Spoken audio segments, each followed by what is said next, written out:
Welcome back to this Let's Play of Star Wars Knights of the Old Republic 2.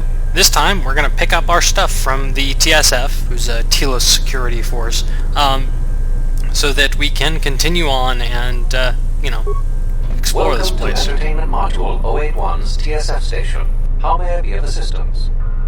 Okay, and Gren said to come get the Ebon Hawk. I will call up the appropriate information now. One moment. Searching. One moment. I regret to inform you that the Ebon Hawk is gone.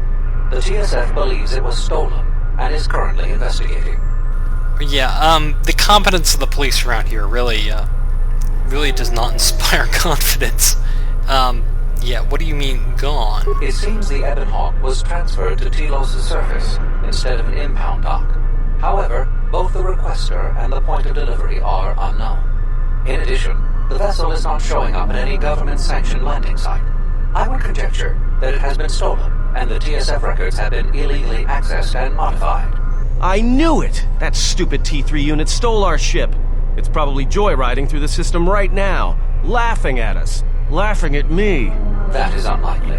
While your utility droid is not accounted for, numerous satellites track all incoming and outgoing vessels. There is no record of the Ebon Hawk leaving the system. Wait, you're saying the ship's actually somewhere on Telos' surface? I don't understand. Telos' atmosphere is highly corrosive outside the shielded restoration zones. Where else could someone land safely? I'm sorry. I'm afraid that's all the information I have for you. Of course, the quarters in Residential Module 082 will remain yours until the situation is resolved. Okay, can we at least get our stuff back? Fortunately, your possessions were kept in the armory and were uncompromised. I will open the door for you so that you may retrieve them. You will find them in the security lockers. Okay, well, what exactly do we do now? I am not qualified to answer that question. However, it is unlikely that someone could steal a starship from under TSF observation without considerable backing. If your vessel has been stolen, there is a fair chance that the exchange possesses relevant information. I do not know what else to suggest, beyond waiting in your quarters for further word. Fat chance of that. Anyway, let's get our stuff back and I'll re-equip everybody off screen. Alright, our first destination is the shops. I'm going to see what I can find for sale. These shops in this game are always random. There are some items which are preset and are always available for sale, but many of them are just the inventories are picked from a list. And with those, it's really best to, before you talk to a merchant for a first time, save before doing so, because you will get an opportunity to essentially reload and look at a different set of inventory, and making sure that there's actually even something you want to buy available. This guy here, Dendis Dobo, always sells exactly the same items. I'm going to buy a couple of cheap Pazak cards from him. You need to have at least 4 Pazak side cards to even play the game, and so I'm just going to buy the cheapest ones. And I'll buy this clothing as well, just so that I can break it down for parts. There's a workbench here, and again, we've gained a couple levels, and we may want to sort of mess with our stuff, but I'm going to save here. Samhan here claims to not have principles, and so he will sell you lots of things, including some things that are, variably useful. This Sith War Sword isn't bad. He'll also sell a variety of equipment. Mostly what I'm looking for here is, and I'll probably reload a couple times to see if I can find anything useful, is items that give skill bonuses. Really, the equipment you buy, the only things that are really worth buying are the better blasters. Everything else you can make or find better of. Some of these things, like Spacer Sensor here, which gives weapon focus for a couple weapons, isn't bad. But really, my focus is on things that will let me improve crafting. Just because the rest of it is sort of transient. So I'm going to reload a couple times and see if I can find anything useful. Well, I made a couple of attempts and I'm not finding really what I want, so I'm just going to stick with this one. These are Infiltrator Gloves, which give a bonus to computer use and security. Bonuses to computer use are really important for me because, again, I'm going to need that for T3M4, and so things that I can equip will really sort of help push me over. And that takes most of my money.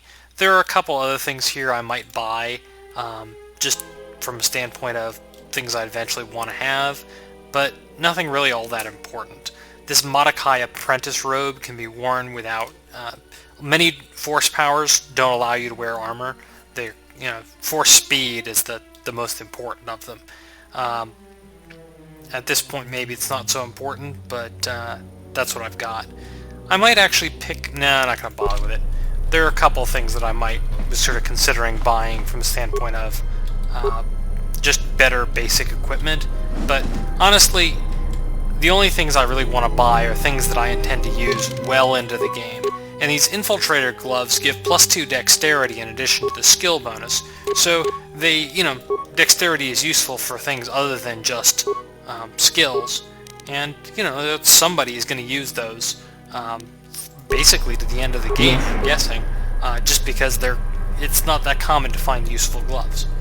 Anyway, I'm going to mess around with the workbench and be right back. Alright, I used up all my components and made a bunch of items that are, well, not great, but, I'm going to avoid selling anything for now. I'm also going to avoid breaking anything down for now, because essentially you can sell things at better prices if you wait for a second, and waiting to break down things until you have 20 repair skill is really much better choice. Since we don't have much else to do, let's go back to the cantina, which we skipped earlier.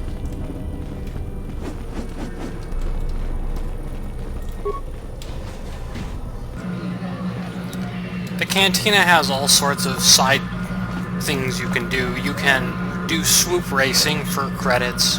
I find that to be a waste of time. This girl here will sell you Pazak cards, and I don't really care all that much about them, but I am going to buy just, a couple of the really cheap ones, just for the sake of, I need to have some cards. And, the cards are really, as they get smaller numbers, they get more expensive, and I don't know why. But the +or -3, +or -4 cards, if you do actually intend to play a lot of Pazak, it's probably worth buying them. I don't. I'm not going to bother with the game. I usually just end up saving and reloading and playing constantly, and it's really, there are better things to do. But let's go in here. So you must be the Jedi everyone's been whispering about.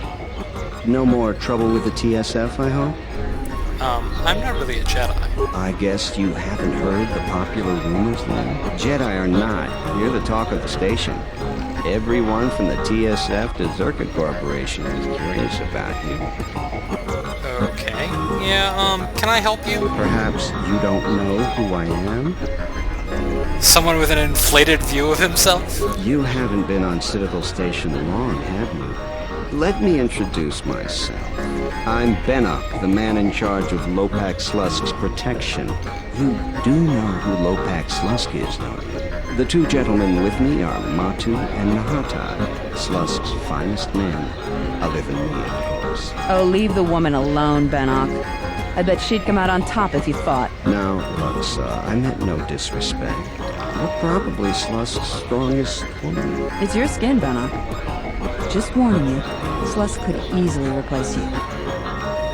Right, okay. We don't really want any trouble. And I doubt you could cause any. Trading jabs with Luxa is hardly the entertainment I was looking for. Let's go. We'll talk to him again later, if you might imagine. I'm surprised that there's not a no weapons policy, but let's flash our swords around and cut this episode short here.